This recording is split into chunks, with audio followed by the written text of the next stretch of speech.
नमः श्रीवर्धमानाय निर्धूतकलिलात्मने सालोकानां त्रिलोकानां यद्विद्यादर्पणार्थी। रत्नकंडक श्राप का आचार्य परम मांगलिक ग्रंथ है। आचार्य समंतवत स्वामी द्वारा दूसरी तीसरी शताब्दी में यह लिखा गया। 150 श्लोक हैं। संस्कृत भाषा में लिखा गया है। सम्यक दर्शन, सम्यक ज्ञान, सम्यक चार्य, सल्लेखना, समाधि और श्रावक की 11 प्रतिमाओं का स्वरूप इसमें बताया गया है। हम प्रतिमाओं के स्वरूप में तीसरी प्रतिमा का स्वरूप सामायिक प्रतिमा के बारे में जान रहे थे। सामायिक व्रत जो है दूसरी प्रतिमा में जो है वो सामायिक प्रतिमा की शिक्षा देता है, और सामायिक प्रतिमा जो है वो सामायिक चारित्र की शिक्षा देता है। जो व्यक्ति सामायिक प्रतिमा में अभ्यस्त हो जाता है वही आगे जाकर के मुनि बन पाता है और सामायिक चारित्र को धारण कर पाता है।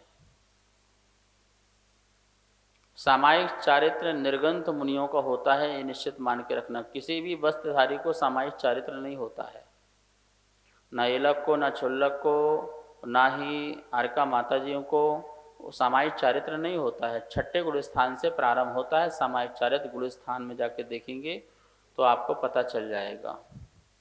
मुनि ही सामायिक चारित्र धारण कर सकते हैं। सामायिक छेद स्थापना, परिहार, विशुद्धि, सुख सांप्राय और यथाख्यात चारित्र, ये 5 प्रकार के चारित्र होते हैं। उसमें सबसे पहला जो चारित्र है वो सामायिक चारित्र है, जो छठवें गुण स्थान से प्रारंभ हो जाता है। और छठवां गुण स्थान जो है निर्गंथ दिगंबर मुनिराज का ही होता है, किसी भी वस्त्रधारी का ये नहीं होता है। तो फिर उनका कौन सा चारित्र होता है? तो आपने तो बताया सामायिक प्रतिमा तो श्रावक श्रोमणी की हो ही जाती है, जो क्षुल्लक और क्षुल्लिकाएँ हैं। तो माता जी को कौन सा होता है? वो उनका भी सामायिक प्रतिमा में ही उत्कृष्ट सामायिक होती है। लेकिन सामायिक चारित्र होता है ऐसा नहीं होता है, क्योंकि सामायिक चारित्र तो छठवें गुण स्थान में है। और वस्त्रधारियों का जो सम्यक दृष्टि हैं और व्रति हैं उन सबका पंचम गुण स्थान होता है, 5वां गुण स्थान होता है। 5वें गुण स्थान से ऊपर के गुण स्थान उनके नहीं पाए जाते हैं, इसलिए छठवां गुण स्थान कहीं नहीं होता है। मूलाचार में कहा है कि फिर उनकी जो चर्या होती है उनको कहा है समाचारी, उनकी जैसे मुनियों जैसे होते हैं। मुनियों जैसे पालन तो आप भी कर लो, पर मुनि नहीं कहला सकते हो। आप भी हाथ में आहार लेना प्रारंभ करो, कोई एलक और छुल्लक जो है मुनिराज जैसे हाथ में आहार ले ले, पर वो मुनि थोड़ी कहला सकता है। एलक छुल्लक भी रात को लंगोटी उतार करके एकांत स्थान में रहे, साधना करे, मुनि जैसे साधना करे, तो वो मुनि थोड़ी हो सकता है। ऐसे कितने विद्वान रहे जो रात्रि कालीन में एकांत में कमरे में वस्त्र उतार करके मुनि जैसे साधना करते थे, लेकिन वो मुनि थोड़ी हो जाते हैं, वो छठम गुण स्थान थोड़ी हो जाता है। तो मुनियों जैसे समाचारी पालन करने से कोई मुनि नहीं हो जाता है। मुनि जैसे कोई एक टाइम भोजन करे, हाथ में भोजन करे, मुनि जैसे कोई केशलोंच करे, मुनि जैसे कोई एकांत में कपड़े उतारे, वस्त्र उतार करके रहे, तो वो मुनि थोड़ी हो जाता है। ऐसे ही कोई वस्त्रधारी मुनि की चर्या का पालन करे, जैसे मुनिराज रात को मौन हैं या ज़्यादा नहीं बोलते हैं, साम भाव रखते हैं, तो ऐसे साम भाव रखने से वो मुनि थोड़ी हो जाता है। एक मिथ्या दृष्टि भी भद्र परिणामी जो है ऐसी समता रख सकता है और रखता है। द्रवलिंगी जो मुनिराज होते हैं, बहिरात्मा मुनिराज होते हैं, वो भी भावलिंगी मुनिराज से अच्छी साधना करने के से कारण भी फिर भी वो मुनि नहीं कहलाते हैं। फिर भी उनका छठवां गुण स्थान नहीं कहलाता, उनका पहला गुण स्थान हो सकता है। मिथ्या दृष्टि मुनि बन जाए और मिथ्यात्व के साथ रहे तो उसका गुण स्थान तो पहले ही होता है, तो उसका सामायिक चारित्र थोड़ी हो जाता है। तो इन सब बातों को ध्यान में रखना है कि मुनि जैसे समाचारी कही गई है, इसका ये मतलब नहीं होता है कि वो मुनि तुल्य हो जाएं। वस्त्र और निर्वस्त्र में बहुत अंतर है, ग्रंथ और निर्ग्रंथ में महान अंतर है। इस महान अंतर को समझो। एक धागा भी शरीर में है तो उसके प्रति ममत्व भाव है तभी है, वरना हो नहीं सकता है। और यहाँ पर अपरिग्रह सिद्धांत है महामुनिराज के लिए। अपरिग्रही महामुनिराज होते हैं, अपने तन में एक वस्त्र नहीं और ना ही उसके प्रति कोई रागांश, उन्हीं की ही सामायिक चारित्र हो सकता है। बहुत लोगों के मन में जो है शंकाएं हुआ करती हैं, हम एलक छुल्लक को तो 11 प्रतिमाएं बोल देते हैं, हम आरिकाओं को कौन सी प्रतिमाएं बोलें? भैया उनके भी अणुव्रतों में ही महान अणुव्रत होते हैं। महान अणुव्रत होते हैं मतलब जो अणुव्रत एलक छुल्लक के होते हैं उनसे और श्रेष्ठ हो सकते हैं। और अब महाव्रत वाले जैसे भी कुछ कुछ पालन किए जा सकते हैं, लेकिन महाव्रती भी नहीं कहलाएंगे। उपचार से महाव्रती कहने से उपचार से भी महाव्रती नहीं कहलाते हैं। किसी बालक ने टीचर का रोल किया तो वो टीचर उपचार से हो गया, लेकिन सही में टीचर नहीं हो जाता है। किसी बिल्ली को देख कर के शेर कहा तो वो बिल्ली शेर नहीं हो जाती है, उपचार है। और उपचार में उपचार का व्यवहार किया जाता है। इस बात को हमें समझना पड़ेगा। ऐसा तो रत्नकंडक श्रावकाचार में समंतबद्ध स्वामी ने अनेकों जगह बताया है। अरे तूने जो है गुण व्रत का पालन किया तो तू महाव्रती जैसा है। चेलोपशिष्ट मुनिरेव, ये शब्द बोला है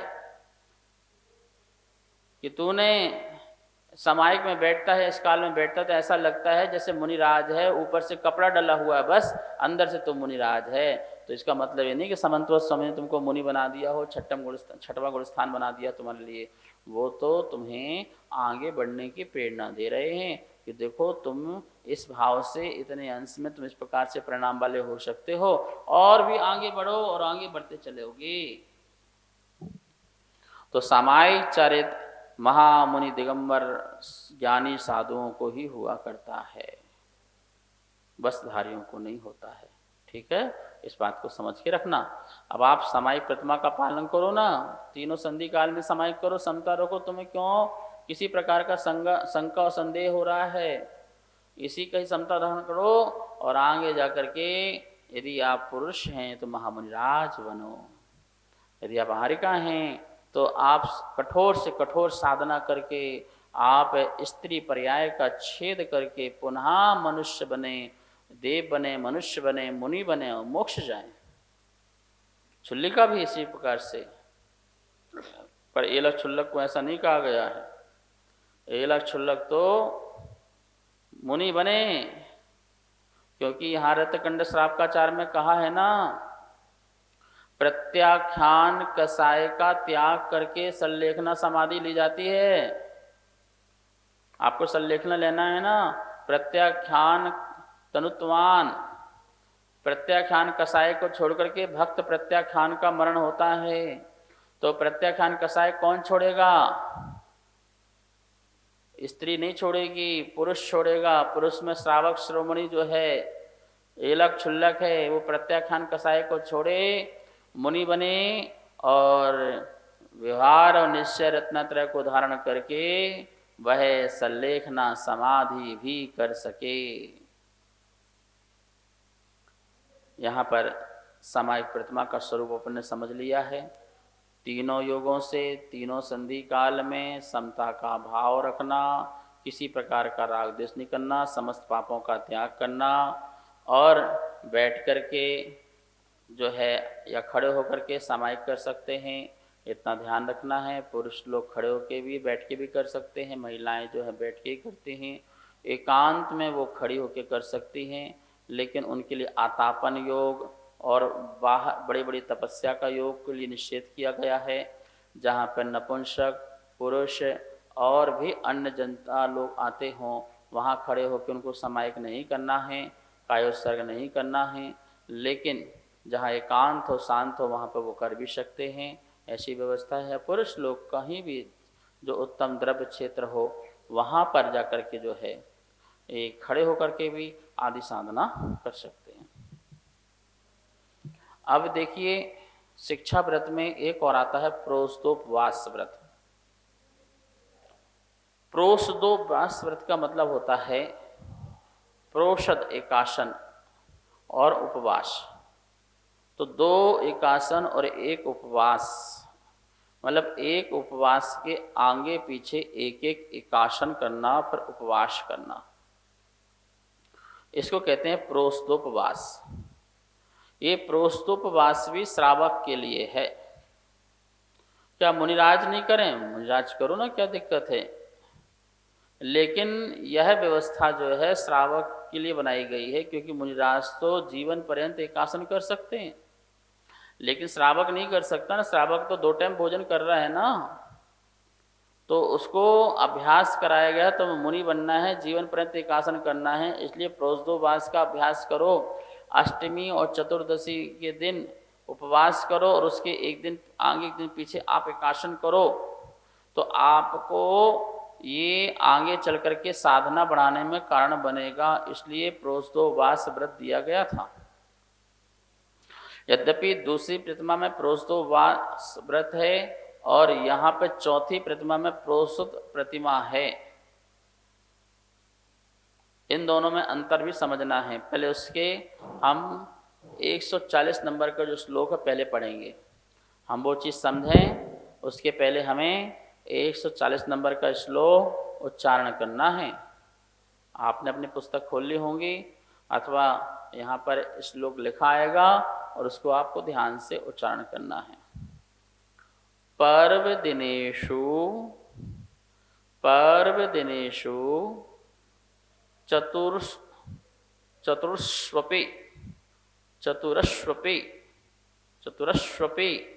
मासे स्वाशक्ति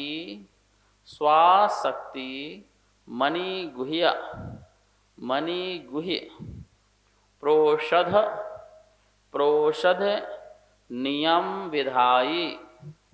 प्रोषध नियम विधायी प्रणधिपरः प्रोषधानसनः पर्वदिनेषु चतुरस्वपि मासे स्वशक्तिमणि गुह्या प्रोषद नियम विधायी प्रणधिपरः प्रोषधानसनः। पढ़ने में आ गया सबको अच्छे से? अब इसका अर्थ देखते हैं। जो मासे प्रत्येक मास में चतुर्षु चारों अपि यानी ही पर्व दिनेषु पर्व के दिनों में स्वशक्तिम अपनी शक्ति को अनिगुह्य ना छिपाकर प्रोषद नियम विधायी प्रोषद संबंधी नियम को करता हुआ प्रणधिपरः एकाग्रता में तत्पर रहता है, वह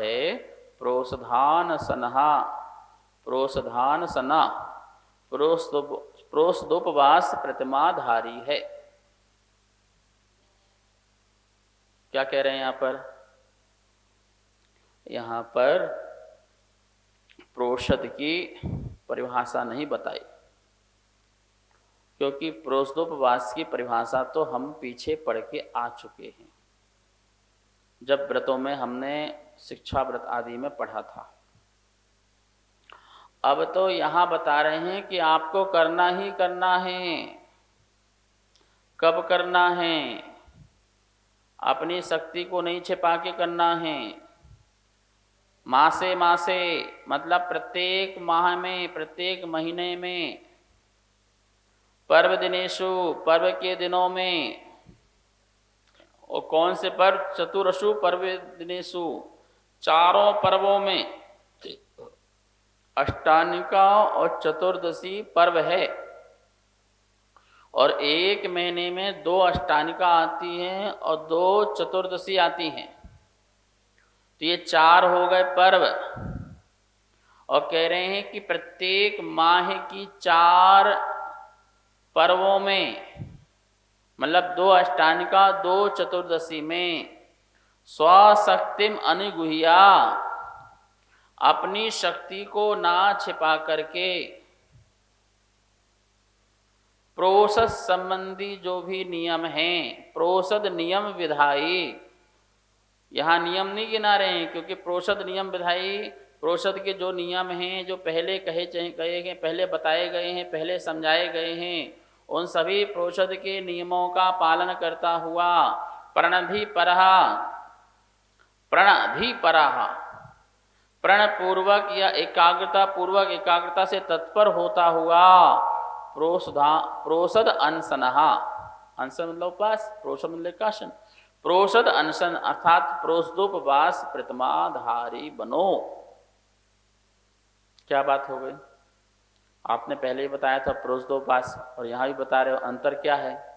अंतर इतना है, वहाँ पर यथाशक्ति से आप प्रोषदोपवास का पालन कर सकते थे, जघन्य रूप से, मध्यम रूप से भी और उत्कृष्ट रूप से भी, लेकिन यहाँ तो उत्कृष्ट रूप से ही पालन करना है, इतना अंतर है। यदि आपके अंदर शक्ति हो तो प्रोषदोपवास प्रतिमा लेना। 7 प्रतिमा है भाई हमारी। अच्छा 7 प्रतिमा है तो अष्टमी चतुर्थी उपवास करते नहीं करते हो? 2 एकासन करते नहीं करते हो? नहीं, हम तो वो नहीं करते। शक्ति नहीं है तो क्यों ली फिर प्रतिमा आपने? शक्ति नहीं थी तो प्रतिमा ली है, प्रोषदोपवास से प्रतिमा ली है तो आपको पालन करना ही पड़ेगा। ये चौथी प्रतिमा में आपको चारों पर्वों के उपास निश्चित हैं, करना ही करना है, इसे कोई नहीं टाल सकता। नियम से मासे चतुर्षु पर्वदिनेषु स्वशक्तिम अनुगुह्या ना छिपा करके प्रोषद नियम विधाई, जो प्रोषद के नियम बताए थे उनके अनुसार आपको तत्पर होकर के प्रोषदोपवास व्रत धारण करना है। ध्यान रखना, जिनकी 7 प्रतिमा है, 5 प्रतिमा है, 4 प्रतिमाएं हैं, वो ध्यान से सुन लेना। यदि आप 4 पर्वों में उपवास नहीं करते और आगे पीछे एकासन नहीं करते तो आपकी प्रतिमा नहीं, आप प्रतिमाधारी नहीं हो। कितने ऐसे त्यागी व्रती संयमी बने घूम रहे हैं, लेकिन वो प्रोषदोपवास प्रतिमा का पालन नहीं करते। लोगों से कहते हैं हम सप्तम प्रतिमाधारी हैं, अष्टमी चतुर्दशी को जम के खाते हैं, हरि खाते हैं, भोजन खाते हैं, 2 टाइम खाते हैं, भर पेट खाते हैं। एक आसन भी नहीं करते कि एक आसन कर लेते हो, एक आसन भी नहीं करते हैं। भैया ये तो छल है अपने साथ, समाज के साथ छल नहीं है, लोगों के साथ छल नहीं है, अपने साथ छल है। प्रतिमा को लेकर के, प्रतिमाओं को धारण करके प्रतिमा का पालन नहीं करना, व्रत भंग करना भंगीपना है, व्रत भंगी कहलाओगे तुम।